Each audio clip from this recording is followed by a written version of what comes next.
Quanto tempo nós abrimos mão? Talvez hoje de manhã você levantou para vir para o culto hoje e disse, também em cima da hora, eu preciso tomar um cafezinho correndo e sair para ir para o culto, porque senão até o meio-dia o pastor gosta de falar. Na hora que nós voltar para casa, nós vamos estar com um buraco no esôfago, que ele vai estar saindo para fora de tanta fome que eu vou estar sentindo. E aí a gente já sai correndo, abre a geladeira, pega a primeira coisa que acha na frente e ali a gente se alimenta. A maioria de nós cresceu dentro de um contexto de pouca condição, mas hoje nós muitas vezes nos apegamos e às vezes a gente se programa para fazer café da manhã, lanche da manhã, almoço. Dizem que um bom festinho no meio do dia e um bom café da tarde no meio da tarde, depois uma jantinha, e se marcar bobeira numa ceia.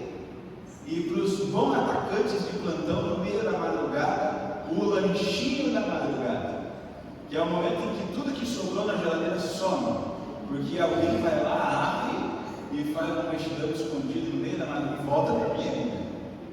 Com facilidade nós andamos assim. Quanto tempo nós abrimos mão de uma necessidade fundamental para viver? Pouco tempo. É pouco tempo.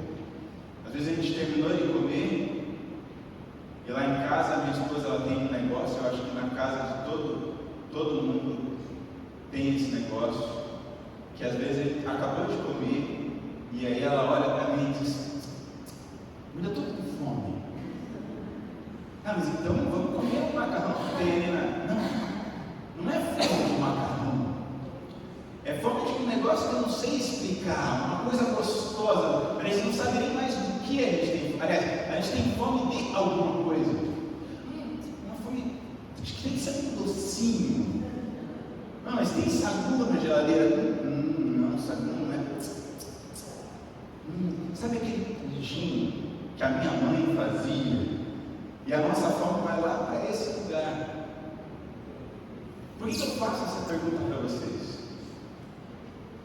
Porque com muita dificuldade nós abrimos mão de comer, a não ser que nós sejamos obrigados. E tem muita gente que é obrigada a fazer isso. Com muita dificuldade nós abrimos mão das coisas mais fundamentais.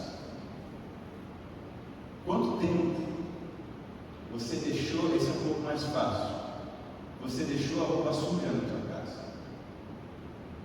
Começa a montar aquela roupa suja no canto, já precisa enfiar na máquina e deixar ela fazer o trabalho.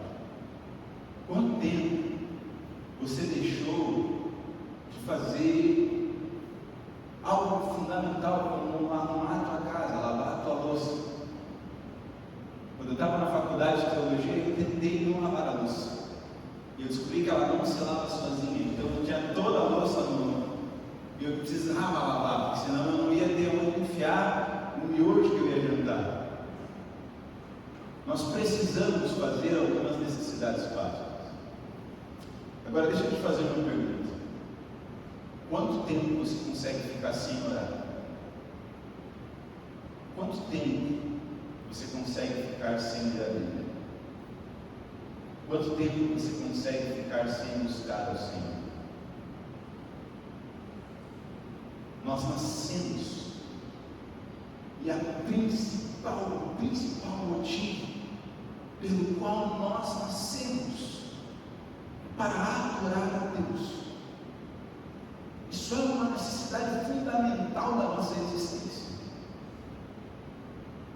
Mas nós nos programamos para comer, nós nos preparamos para vestir, nós nos preparamos para deixar a casa arrumada, mas não nos programamos para estar com Deus. Às vezes deixamos semanas passar talvez deixamos anos passar sem estar de fato em contato com o nosso Criador, sem de fato buscá-lo em nosso coração. E aqui eu quero dizer uma coisa que é pontual: nós não estamos falando sobre falar de Deus. Falar de Deus, em qualquer boteco a gente encontra gente que fala de Deus, às vezes instruída em larga teologia. Nós estamos falando sobre estar com Deus, sobre desfrutar da sua presença, sobre ouvir a sua voz, sobre entender que é Ele que me dá a direção, que é Ele que quer cuidar do meu casamento, que é Ele que quer cuidar da minha família, que é Ele que quer cuidar do meu trabalho, que é Ele que quer me conceder perdão pela minha culpa, que é Ele que quer transformar a minha vida. É entender que esse Deus que nos criou é um Deus pessoal, íntimo, e Ele se importa comigo e com você, chamando eu e você pelo nome. É esse tipo de contato com Deus que nós perdemos. É fácil nós cairmos na imagem do Deus dos panteístas. Pastor, o que é esse bicho? É de comer? Não, não é. Panteísmo era um hábito, algo muito antigo, lá da Grécia Antiga, que é a pessoa que ela sai do lado de fora, aí ela chegou aqui na igreja, aí ela viu o beija-flor e disse: olha, Deus está no beija-flor. Aí ela vai ali para o lado de fora, ela olha o matinho e diz: olha que beleza de matinho, Deus está no matinho. Aí ela vê o seu filho e diz: nossa, Deus está no meu filho. No fundo, essa pessoa enxerga Deus em tudo, mas Deus para ela não está presente de modo íntimo. Nós não acreditamos que Deus está, ou que Deus é as coisas, que Deus ele está no passarinho, no mato. Nós cremos que Deus criou o beija-flor, que Deus criou a natureza, que Deus criou a humanidade e que Ele está através do Espírito Santo em todos aqueles que creem. O Deus sem nome se faz presente através da vida que Ele faz transbordar em nós, do amor que Ele faz transbordar em nós. E isso é a visão bíblica de Deus. E por vezes a gente começa a falar sobre Deus, mas esquecemos que esse Deus quer estar. É desproporcional, se nós formos ser muito honestos, o tempo que a gente passa procurando o que a gente vai almoçar e a pressa que a gente tem para sair correndo preparar o almoço, com o tempo que a gente passa se perguntando: como eu vou estar mais perto de Deus? E isso é o que nós queremos olhar hoje. Abra comigo sua Bíblia em Mateus 6. Mateus capítulo 6, Jesus está no meio do Sermão do Monte. Seus textos mais, sua instrução aos seus discípulos. E aqui existe algo fundamental. O Sermão da Montanha não é um texto para todas as pessoas. O Sermão da Montanha é um texto para aqueles que seguem Jesus. E nós precisamos fazer essa diferenciação, porque Jesus senta para explicar aos seus discípulos como eles devem caminhar. E lá diz o seguinte: quando jejuarem, não mostrem a aparência triste como os hipócritas, pois eles mudam a aparência do rosto, a fim de que outros vejam que eles estão jejuando. Eu digo verdadeiramente que eles já receberam sua plena recompensa.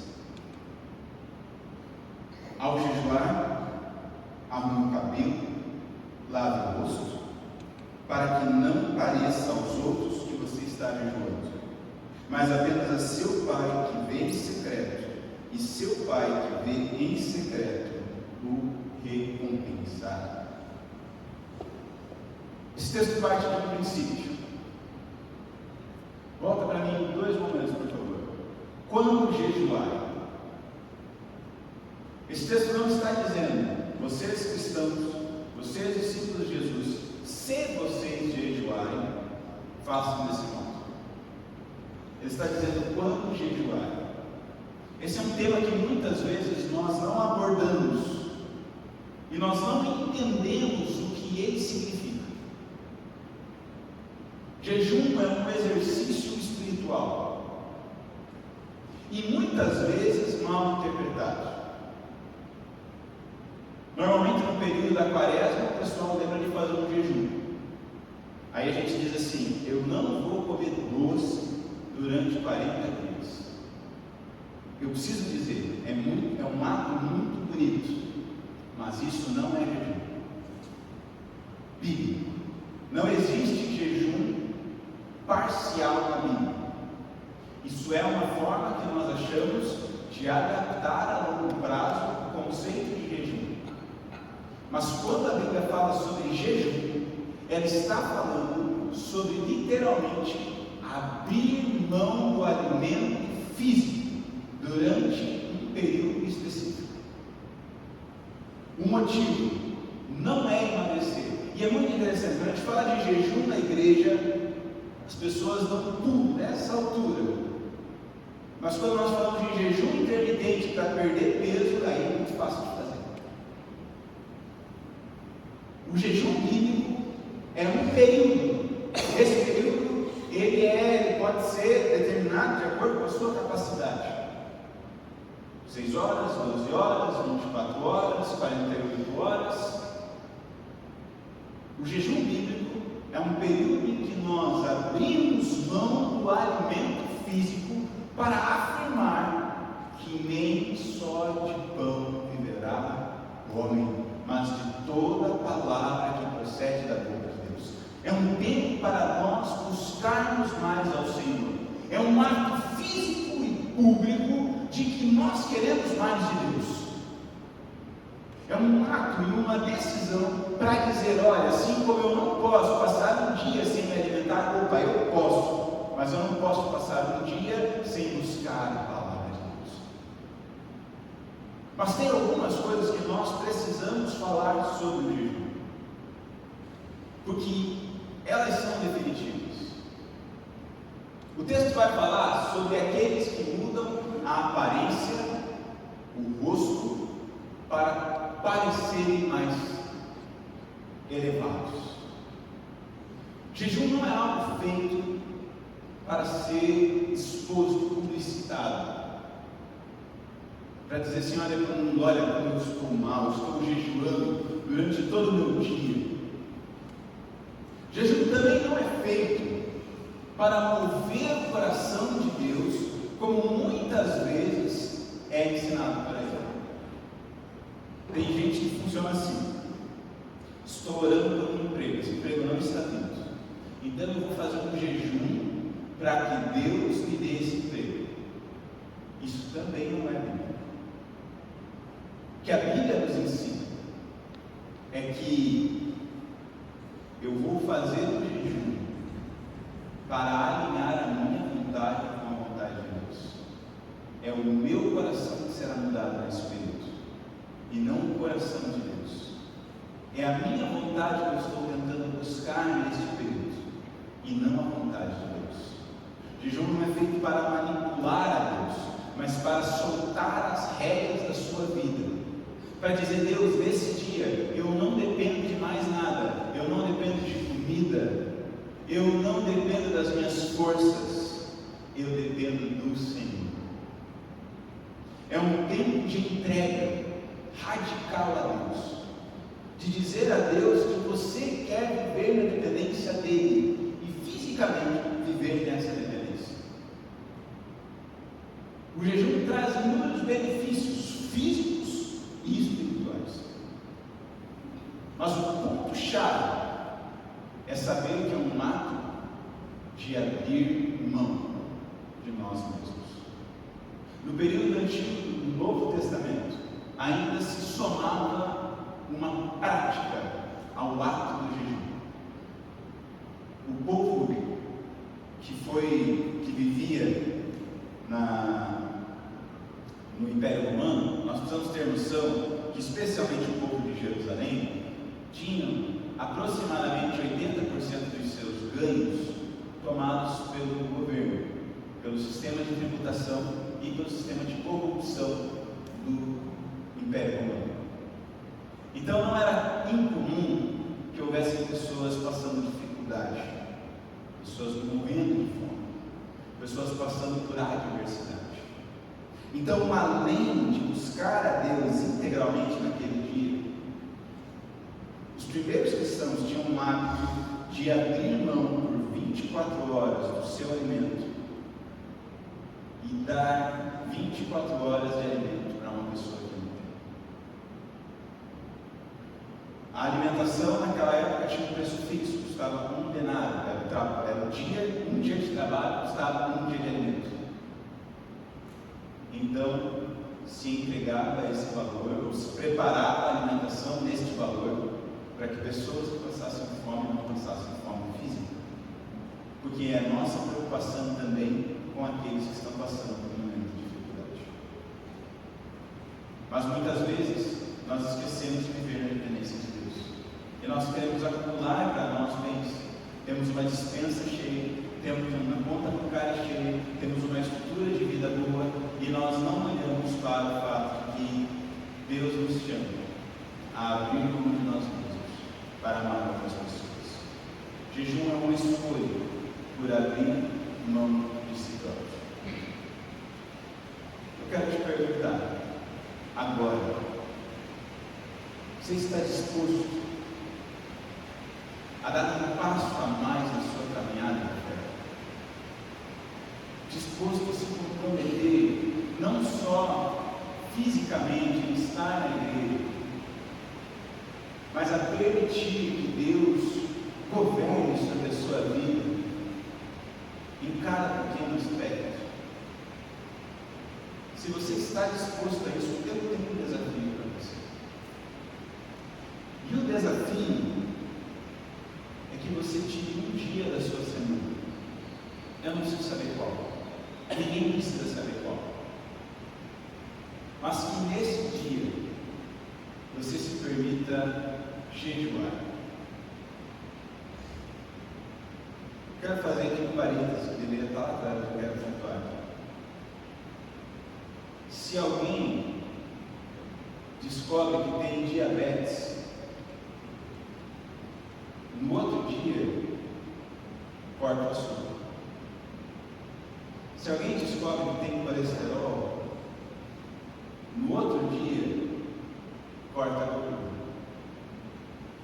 Se alguém descobre que está deficiente de ferro, no outro dia vai atrás do suplemento alimentar para isso. Descobri que acabou o ferro no meu corpo. Eu já estou saindo com 10 quilos de fígado no mercado. Se nós reconhecemos que estamos deficientes na nossa caminhada com Deus, do alimento espiritual, nós deveríamos no outro dia buscar esse alimento espiritual, ou no mesmo dia. Por isso eu quero te desafiar a praticar o jejum. Mas vamos lá, não assim de modo aleatório. Primeiro, eu não quero te desafiar a praticar um jejum de 24 horas de início. Eu quero te desafiar a pular numa refeição. Uma. Você pode escolher café da manhã, almoço ou janta. E eu quero te desafiar nesse pular a refeição. Não para que você se deite nas cordas e diga: agora eu não quero mais nada na minha vida. Mas que você tenha um tempo maior de leitura da palavra e de oração. Pastor, eu não sei o que eu devo ler. Muito bem, eu te ajudo. Eu quero te desafiar a abrir uma carta que está na sua Bíblia. Romanos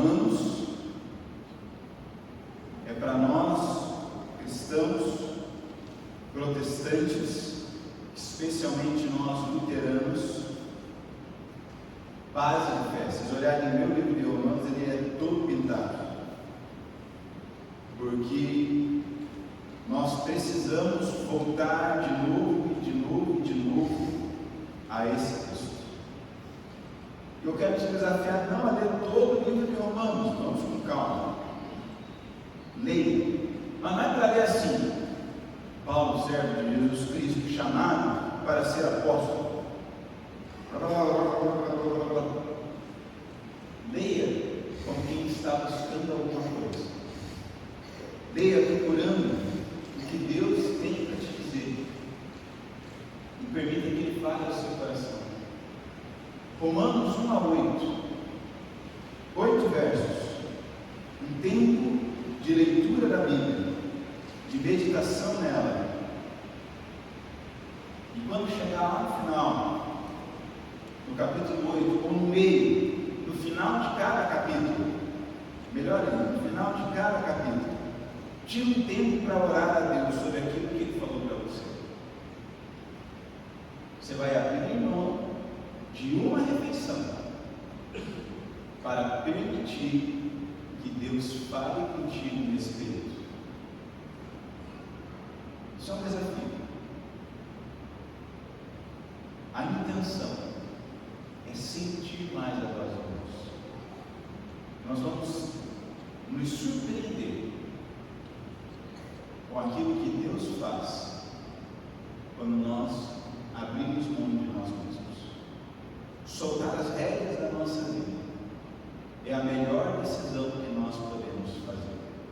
Entregá-las a Deus e pedir a Deus que controle, que guie, que lidere.